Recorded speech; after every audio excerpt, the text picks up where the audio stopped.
this. Welcome back to the Ultimate Homeschool Community Podcast. I'm your host, Tiffany Hernandez. You are going to want to pay attention today because we have some lovely ladies that have some history with everything we're going to be talking about for families coming into the homeschool world, as well as ESA funds, microschools, learning pods, co-ops, all the things, all the states.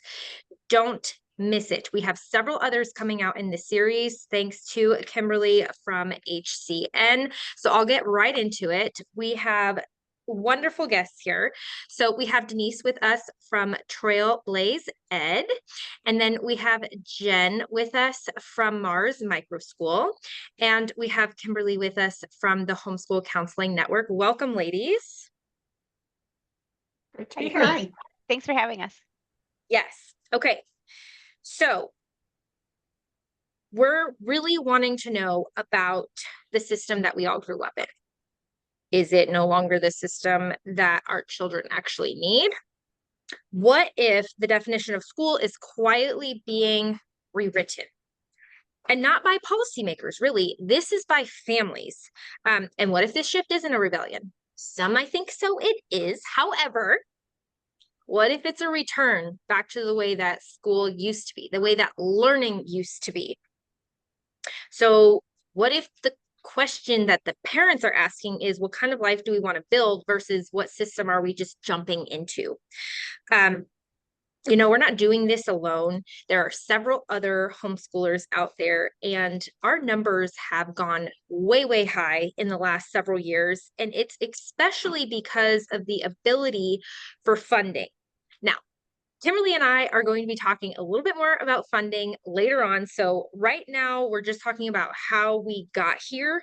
And that's really zooming out from modern history. Education really wasn't centralized. It was community-based, apprenticeship style, family-based. You had small little pods coming together, multi-age learning. Then the industrial model of school happened. The rows of desks, the standardized curriculums, the bells, the batching process by age, shipping them down the assembly line. And it was built to really support the industrial economy. So here's the shift. We don't live in the industrial economy. We live in the digital age. It's creative. It's entrepreneurial. It's personalized. So there's a lot of mismatch happening with these families. And we're feeling it all around the world. Jen will probably share a little bit about that later.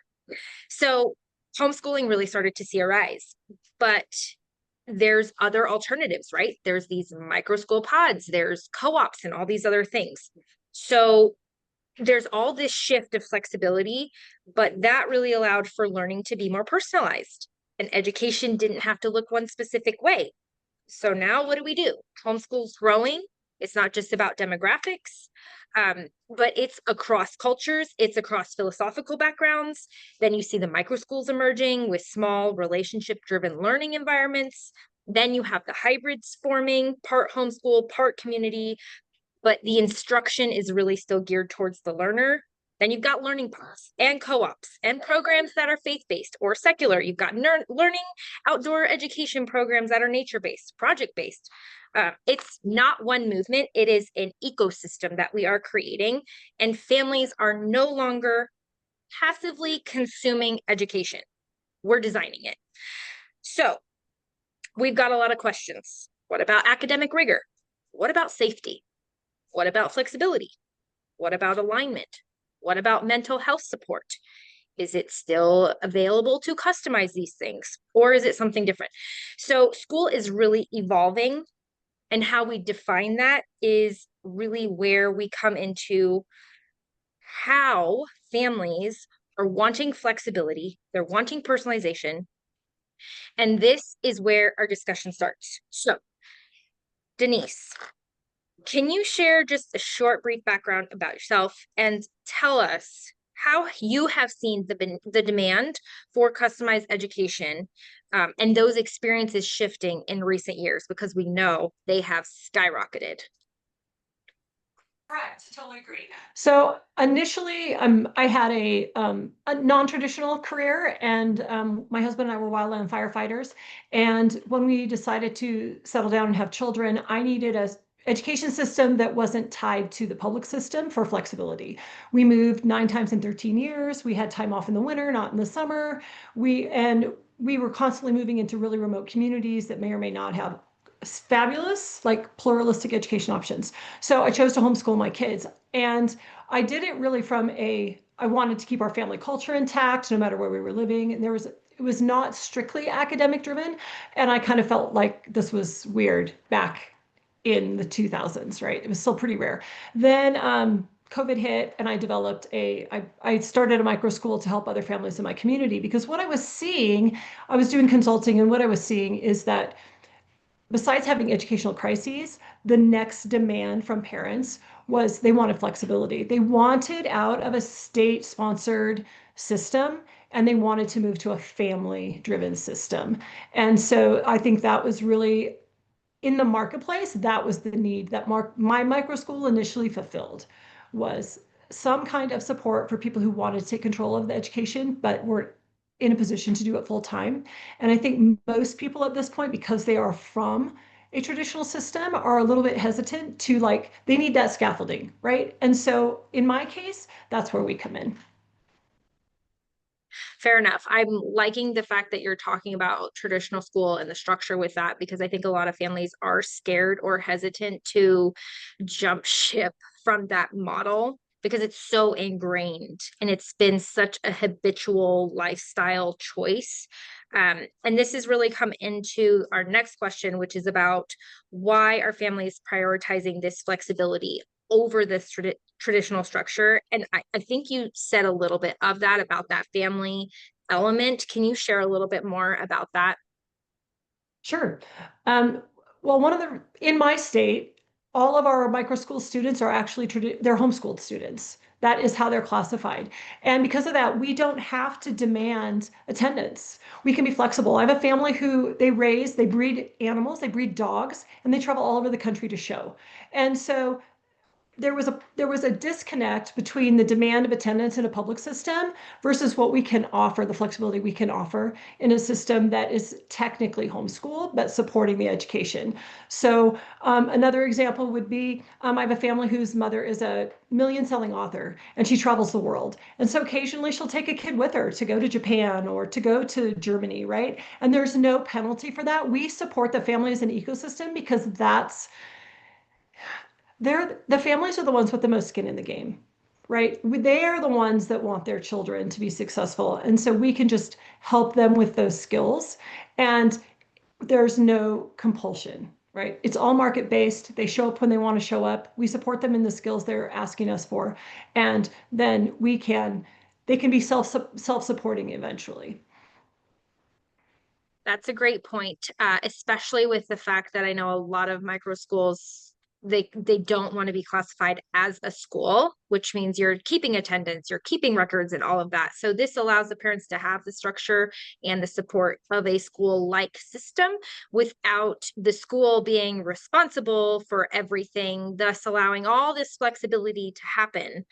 Um, and that's really where traditional school is no longer the default for most families, because we're seeing that shift going back to the way it was, the way it used to be, the way that it was working before we had certain people in higher up places that wanted to shift things to support their goals. That's not the family goals.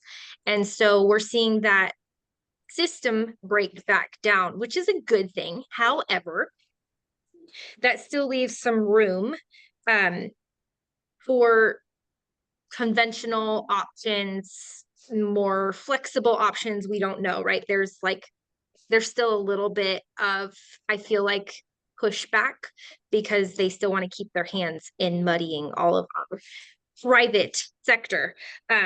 So that leaves us to our next point, which is really about the traditional school and what factors are causing those families to reconsider that model. Jen is going to share with us a little bit about that because she has a very unconventional model that she runs for her micro school.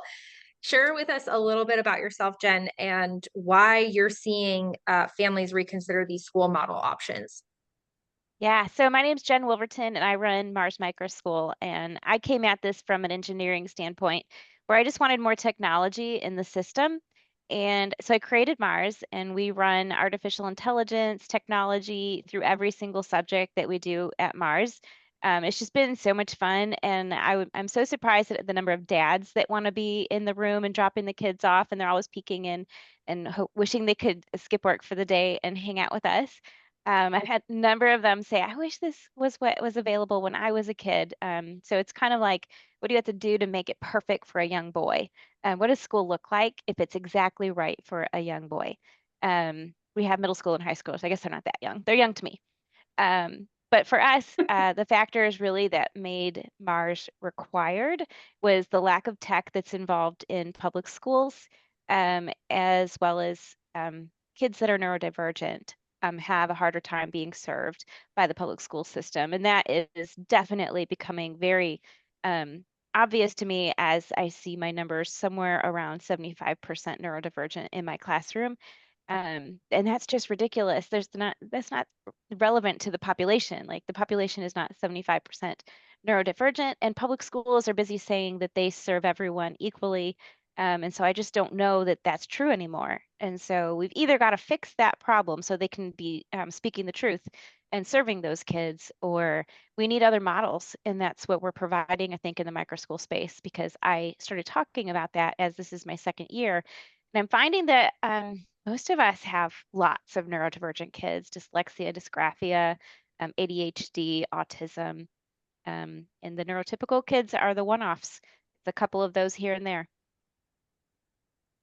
Right. Yes, which Kimberly has also mentioned several times. We've also got the medically disabled children that also need help, and they end up falling in this category and they have zero voice. Nobody's talking about them. She will share a little bit about that later. So we're seeing, because of this growth of the neurodivergent learner not fitting in the standard conventional model, parents are also, just like yourself, Jen, just like Denise, just like myself, we're coming out of the woodworks and we're saying, okay, fine, you're not going to do it for me, system. I'm going to build it myself. Um, why do you feel, Jen, that these community-based learning models are really gaining traction? I think it's a meeting of the child need and the mom. So moms now are finding themselves taking the wheel and just saying, well, I've been running a school classroom for years. And so many of us were, I wasn't a teacher, but I find that I'm the minority. Um, and so many of us were public school teachers. And so we know how to run a classroom and we know what we want for our kids. We have kids, we're moms. And I think this is just a really exciting time for moms and kids where we're going to be taking the wheel and getting the work done ourselves. And I'm just really excited to see what the next 5 years holds as ESAs begin to fund it. Because the biggest conversation is about sustainability and whether or not our models are sustainable. But these ESAs, they're gonna let mom take the wheel, I think. Agreed. Agreed. And I think what you're talking about with, and let's not even get into the all of the educational bureaucracy that happens in the public school sector, which brings us to our next point about how has a perception of public school education changed over the last few years, which has a lot to do with this element, because we've seen teachers coming out in droves. We've heard about it, especially in Arizona, like our Denise's, and there's several other areas, New York. There's, in Florida, even with all the essays coming out there. Can you share a little bit about your perception and what you've seen? Who, me? Okay, yes. I definitely try really hard not to sit on a political side, and I try to serve kids on both sides. But with the divided environment that we live in today, I think micro schools are going to be an absolute necessity in order to stop having to consider which textbooks are we going to have in history for 80% of all kids. We just can't pick that way anymore. I'm watching my state, Alabama, right now have textbook conversations with history books. And I don't even require a history book. I give them date parameters and say, go read good books at the library, but make sure you learn about these 50 years this week. And they write podcasts. And so they go home and they study the books that they're going to study, and they bring back this wonderful podcast, and we talk about them together, and everybody's allowed to share. So like they can all go home and do whatever they want. Why are we talking about textbooks at all? Especially since we're in the time of artificial intelligence when um, literally textbooks are going to become outdated the second they hit print. And so everything is about to totally shift. Moms are taking the wheel. We don't need textbooks anymore, at least not the ones that we think are going to be good for 3 to 5 years. No, we need everything to completely change, and it's about to. Yes. Okay. So with different information and new information and more information coming out at the speed of light, a textbook is going to be out of date within the next 6 months. Why are we trying to buy textbooks for the next 5 years? Makes no sense. Can you share just a little bit about your experience going to the conference you went abroad and a few things that you've seen from there, especially with the alternatives and that, about families and why they're really not automatically enrolling in true traditional schools? I know there was a lot of that going on. And share just a little bit about the conference. Yeah, so Denise and I actually just went to the International School Choice and Reform Conference.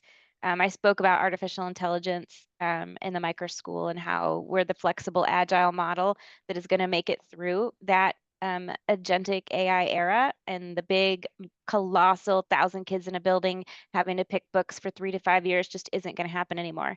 But what was interesting was sitting in those spaces with people from all over the world. And I'll never forget this woman in my session raising her hand and telling me, because my talk really was a case study when most people were doing research. And so they had done long studies. And so mine was a little different. And I said we were a case study.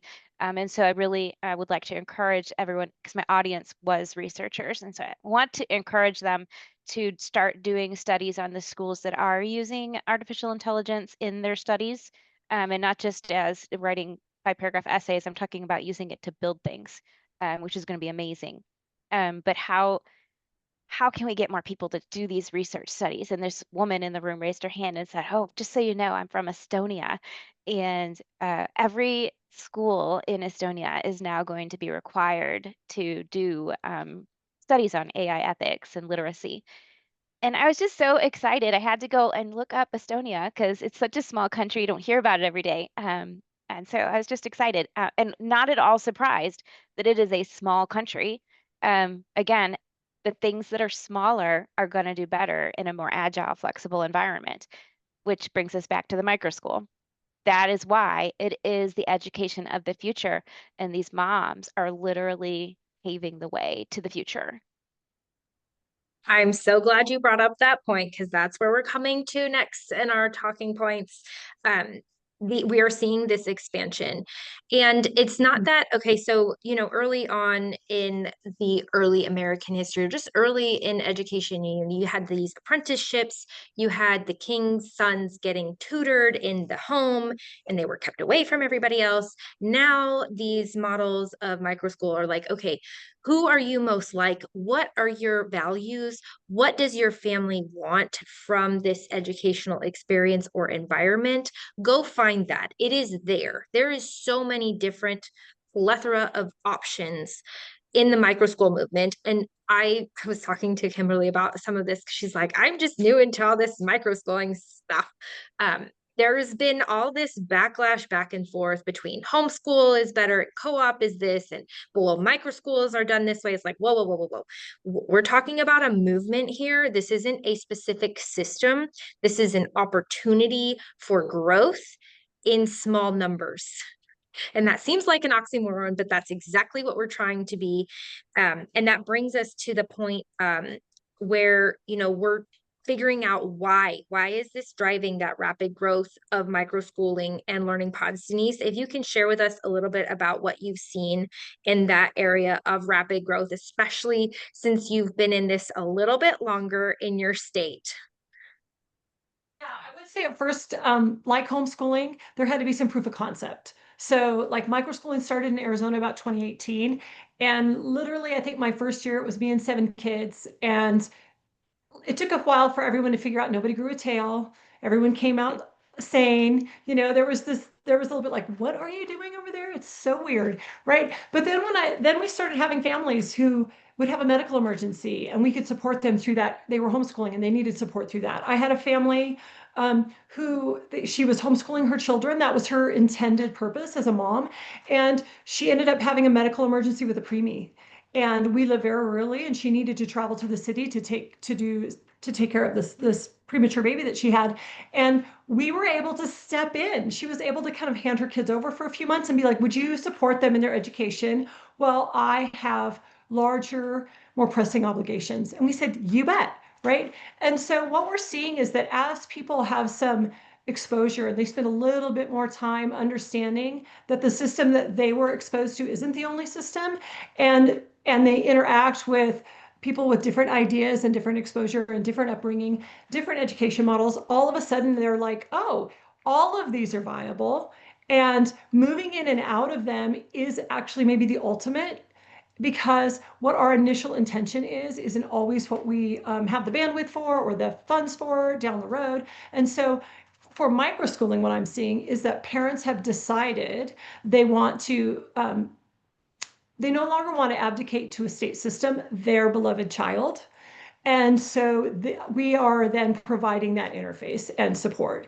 And I have people coming to me from all different backgrounds, with all different education levels, and they're saying, I want a small community for my child to be a part of, but I don't want to be completely removed. And because we're market driven, we can be very responsive and we can individualize. So that is what I'm seeing, and I'm seeing it across the country with other founders that I'm working with as well. I knew you would have the right answer. Um, and that's right, because so when you're talking about the small community, we've lost the village. Let's just be real. In this day and age, with everything going on, with all these crazy people running around, we've lost our village. And we feel very vulnerable, and we feel like we need to close up shop and go to our hermit holes and just sequester there until something happens. But what's happening instead is that we're now having these small communities where, yes, you can actually trust us with your children. I know a lot of us end up getting background checks on our parents and all these other things just because we are worried about safety, and we do want to make sure we're checking off all the boxes. But at the same time, it's the availability that you have to be flexible with these families and help them when they need it the most, which is exactly what we're trying to help them do. We want the children to flourish. We don't want them to be in this system that just shoves them through. We're not trying to shove them through. We're trying to give them a life and not waste all this time on just academics. Because I know you don't just do academics. I know Jen doesn't just do academics. And it's about the whole lifestyle experience that comes in.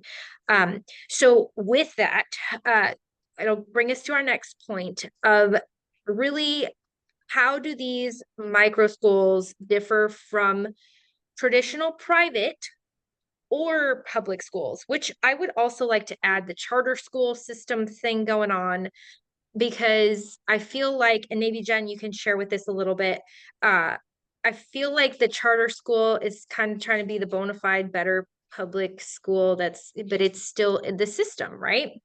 Can you share with us a little bit of what you've seen with the different options that are currently out? I think it just depends on the family and what their needs are again. So you could pick between all the micro schools if you're a micro school kind of person. But if you want a public school that has differing rules and scheduling, and they kind of have their own charter, that's why they're called a charter school. And so that's why you would pick that kind of school. Of course, it depends on the state you live in, because I don't really have access to charter schools in my state, like anywhere. And there's a whole bunch of reasons behind that. If anyone's curious, research that. It's really interesting why Alabama can't have them. But every state is a little different on what their options are. All of the options should be available everywhere. There's no good or bad option. Everyone should be friends. no matter what school choice you go to, let's support those kids. I actually just listened to a podcast where some people were talking about sports and where how do you fix sports as we go into this school choice world. And I think they really missed the boat on what the answer was to that question, because really, if we're going to be in a school choice world and we're going to think every kid is equal and fair game to play together in sports, then sports really need to move to the rec centers.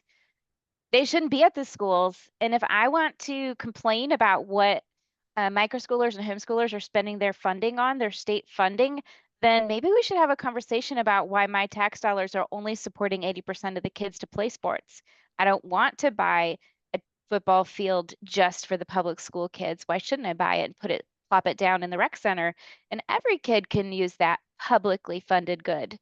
So we have a lot to talk about as all these choices become relevant, and different ones are like different kind of sprinkles on your cupcakes in every state. Every state's totally different now, but we're all getting them. They're coming. Yes. Yes. You have me chomping at the bit because that was one of my that is one of my frustrations here. Um, and then the insurance question. Oh, we could do a whole nother topic on just sports. Mm. But I was very frustrated real quick because I was looking at, some houses here and there. I'm like, oh, this specific high school has all these nice amenities, but nobody can use them except the kids in the high school. Yep. And school gets out at 3. So it's sitting there empty in the afternoon, unless if they're playing a game. That is very frustrating for a mom who has kids who want to play sports, but we don't do all of that because we can't even access it. Oof. Anyways, moving on before I get too far off the bandwagon. Okay, so our last question for this section will go to Denise. What makes smaller community-centered education models appealing to today's family? Well, flexibility. Like, because when you're a small system, and especially if you want to be sustainable, you are directly in connection with your customer. And we operate as a learning center, right? So we operate as a business, and we can, in our position in the state of Arizona, I can help any kid. I can help a homeschool family who just wants enrichment to join our drama club. I can support families who need a micro school for whatever reason. That's the best educational option for their child. I can also support the public school in as tutoring. They come in before and after school and support us as tutoring. Our building is also a community center for other events in the community. We're holding a big political debate coming up in another month with everyone in the community invited. So I think that one of the reasons micro schools really meet a need is because they serve people instead of it being a system in service of itself and in perpetuating itself. Micro schools are built as community driven service providers.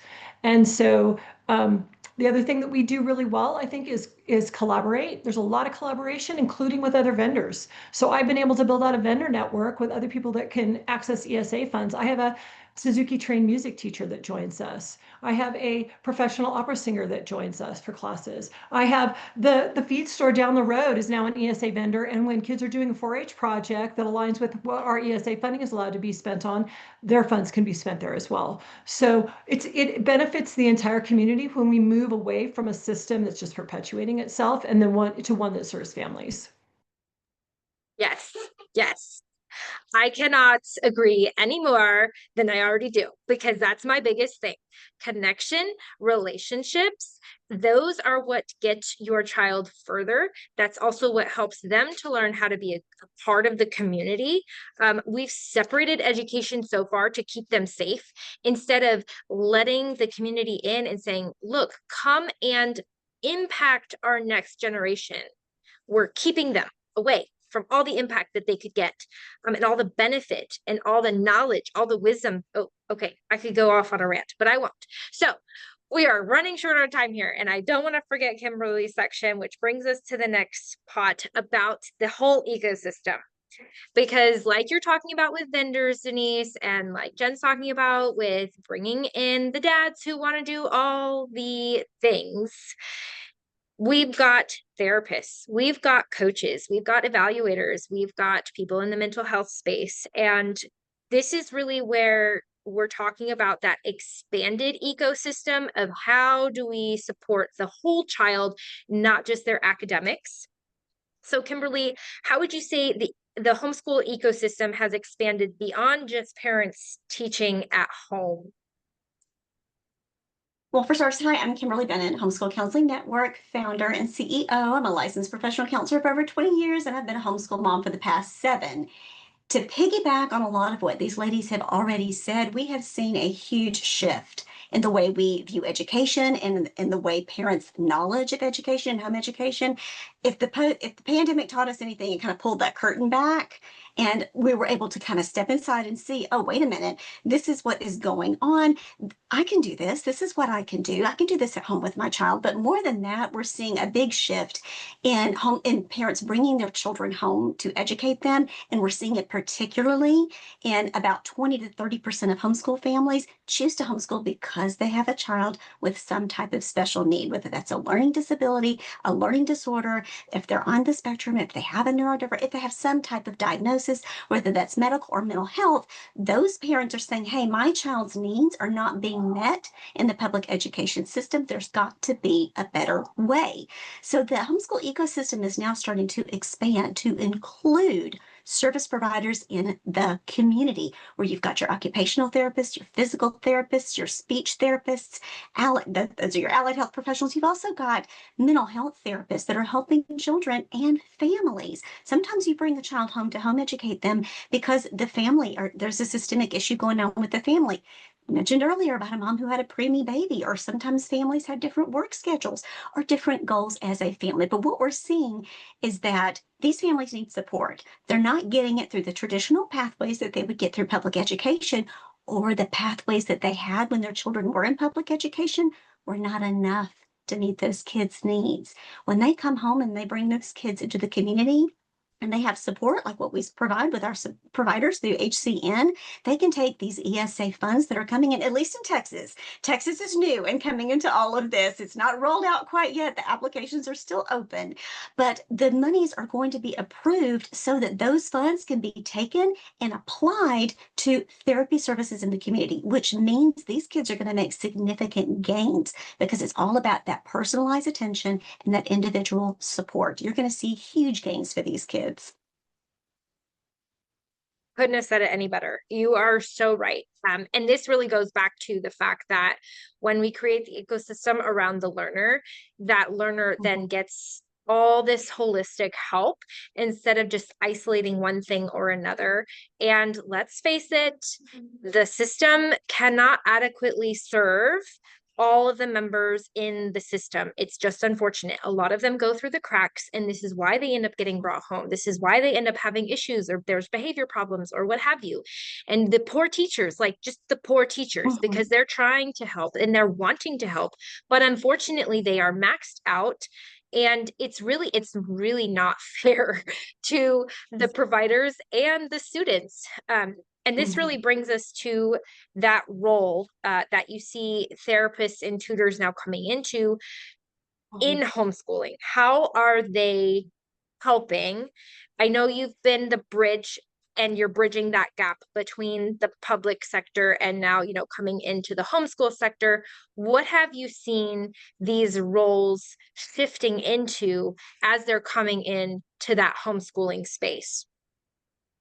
Well, it starts with first educating those providers about the world of homeschooling. If you really want to work with a population, you need to understand that population. That's one thing that we do at HCN. Every provider that's in our network has to take our cultural competency training, which covers homeschooling, homeschool law, what are the different learning styles there are, because it could be a little bit of a shock to the system. If you're a provider or a teacher from public ed and you're like, what is Charlotte Mason? What is an unschooler? Should this kid be reported for truancy? So we have to let them be informed about the culture so that they can then go through one of my favorite phrases, which is meet the client where they are. When public education, and I'm not knocking the system, at HCN, we completely defend a parent's right to or to educate their child as they deem fit, whether that's public school, private school, or homeschool. We're here to equip you to do that. But the one place where they weren't getting those services was in the homeschool arena. So what we're doing is we are traveling companions. We are here with complete humility to come on board to say, hey, we're guides, But at the end of the day, the parent holds the autonomy and the parent holds the agency. We're learning about this culture so that we can teach providers about this culture so that they can in turn serve the families in the way the families need to be served. Families don't have to hide behind and draw the blinds and say, I'm going to homeschool privately anymore and in a way where I have to hide anymore. Now I can come out and actually reach out that support. They don't have to do it alone. I'm glad you mentioned the part about hiding because that has been a concern for several homeschoolers for many, many, many years. Are we going to go to jail for truancy? Are we going to go and get CPS called on us because we're not putting our kids in school and you don't like how I'm educating my child? My child is safe, my child is taken care of, but you just don't like it. So you're going to call on me? You know, that's been a definite concern. Okay, so then our next question comes to how are support services reshaping the homeschool experience? Well, I think it's giving parents help and the kind of help that they need. We're actually, for the first time, the parent's in control. So the parent gets to be heard. That's the first thing. They want to be heard. Here's my concerns. Here's the way I want to approach it. Here is how I want to teach my child. And the provider's going, okay, I can meet you there. I can learn about that. And here's how I can support you. The parent is still in the driver's seat. Whereas in public education, that is an entirely different story. It's a customer service model, if you will. But again, it's meeting the parent where they are, but they're giving them support so they don't have to feel isolated and alone. I think a lot of times when parents bring their children home to home educate them, they feel like they have to assume the burden completely alone, and that's not true. None of us exist in isolation, nor should we educate in isolation. This is a safe community where we can come in and support you and help you and your child succeed. That's the point. Absolutely. And that I think the isolation element too is like, am I gonna get looked at sideways? It's still, yes, it's emerging and it's becoming more mainstream to homeschool because of all the social media, because of all the talk about, we won't go into all the things. However, there's a lot going on, right? And so it seems like more of a safer option potentially if you can have the ability to do that, which is why we have 6 other series talking about the abilities to homeschool or do a micro school with funding opportunities. But talking about this collaborative ecosystem, how do you see that happening? How do you see that becoming possibility, especially with the network that you're creating and, you know, like with what Denise was saying with the vendor collaborations happening? What would you say, you know, your service providers would be looking at in terms of helping and impacting the homeschooling arena?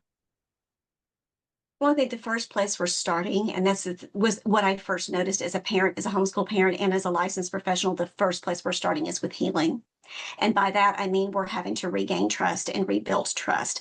Homeschool families need support, but are not quite sure who they can reach out to support. Who's going to be the provider that I can go to that will understand me, will not falsely report me, and who will actually not approach me from an error of authority. I will just put it that way. Well, I'm the educator, you should listen to me, or I'm the therapist, you should listen to me.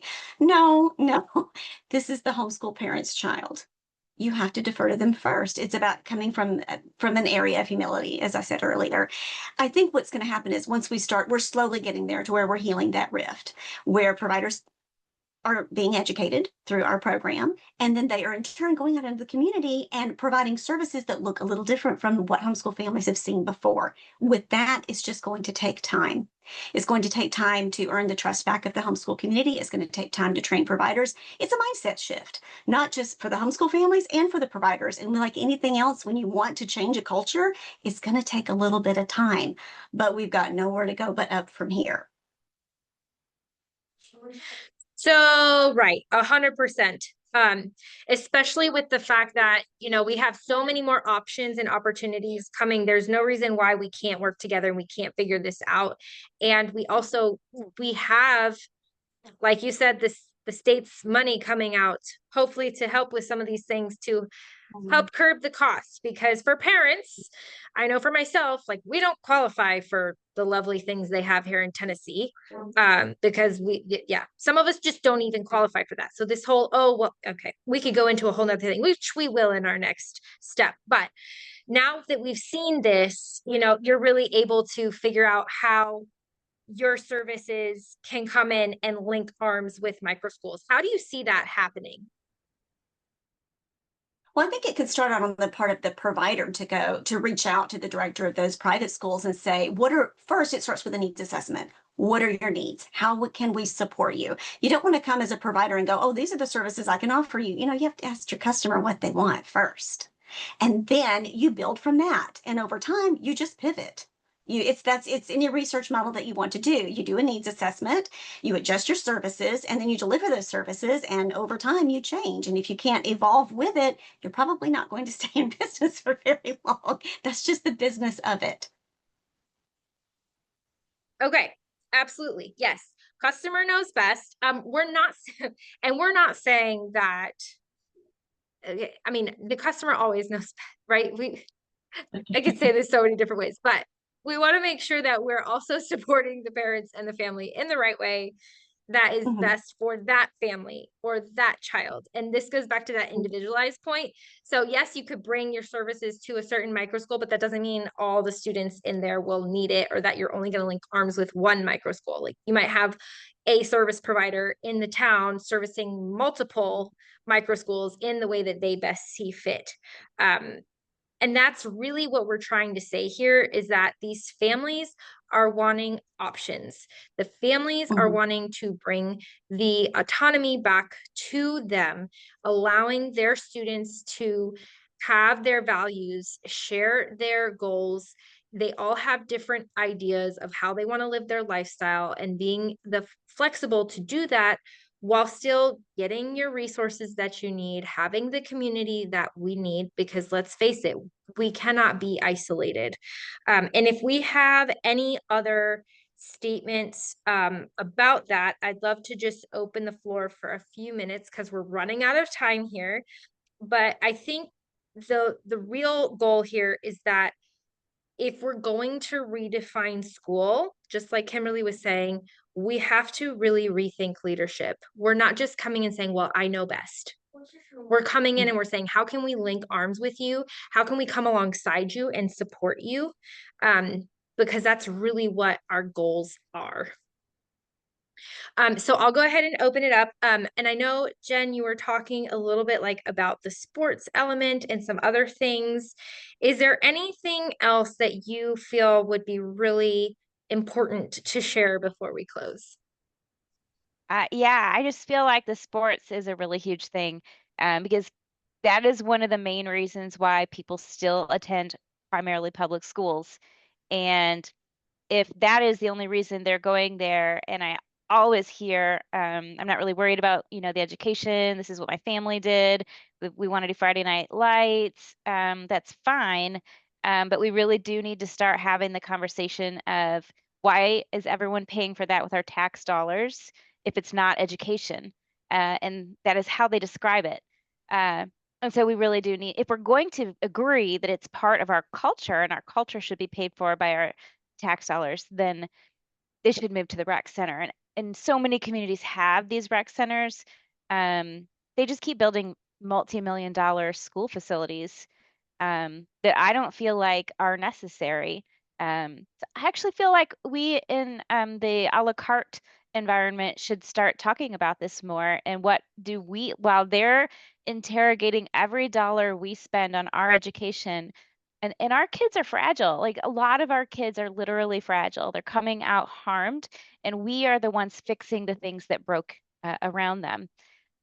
So we need those kids to have sports as well. And they also should be served by our communities if the other kids are served. So we just need to be talking about this more. It was on a big podcast just the other day, when that everyone listens to. But I really feel like they got it wrong. They said we're just working really hard on getting sports inside our micro school. I have 20 kids, you guys. We're not going to have multi-sports in my micro school ever, ever, ever.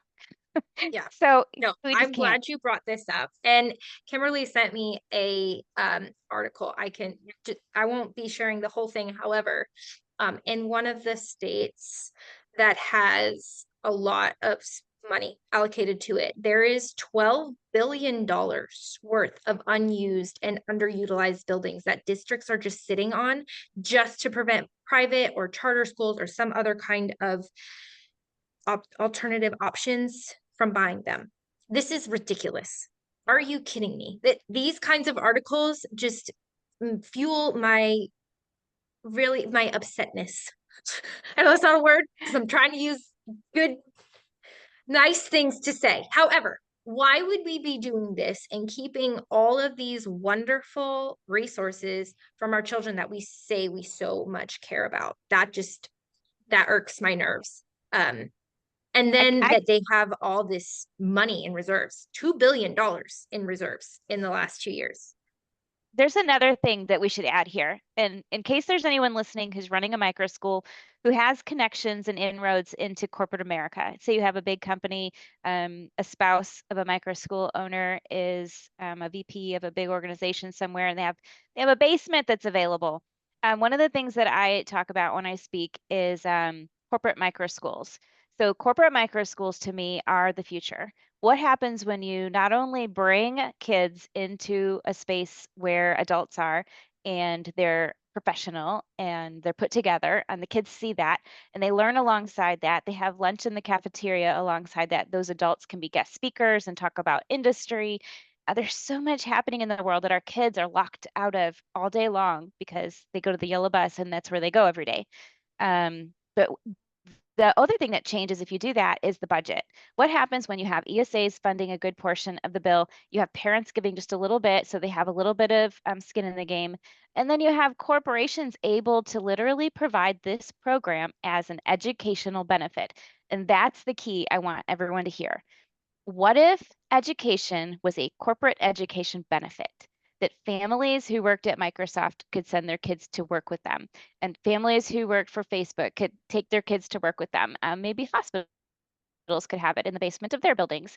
I don't know. But what if that was the future and education could be different in every building, but excellent in different ways?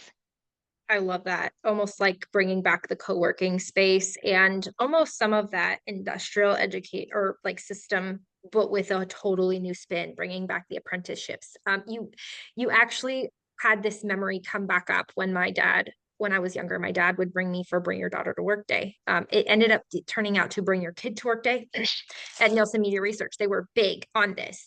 And we would go all day and we would tour the whole facility and we would eat lunch with our parents and we would get to hang out with them at their job site. And we would get to go to like specific fun classes that are all about, just what they did all day. It was like the highlight of my childhood was getting to go skip class and go spend time at my dad's facility. I really think that it had something to do with my entrepreneurial spirit, my wanting to just be learning all the time because it was so much more enriching when you're not sitting with all the same peer group and you're getting to explore the world. The whole point is that we're building this into our lifestyle. So how can we do that when we're isolating ourselves? So yes, great point. Does anybody else have anything to share?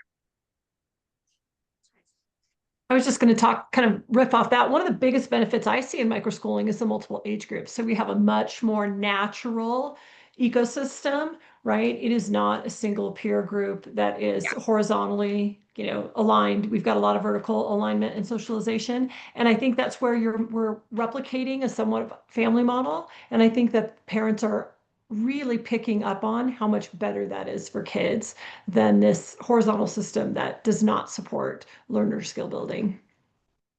Yes, the family model. And I will say sometimes it can get chaotic and maybe it doesn't look so neat and cut and put together so pristinely, right?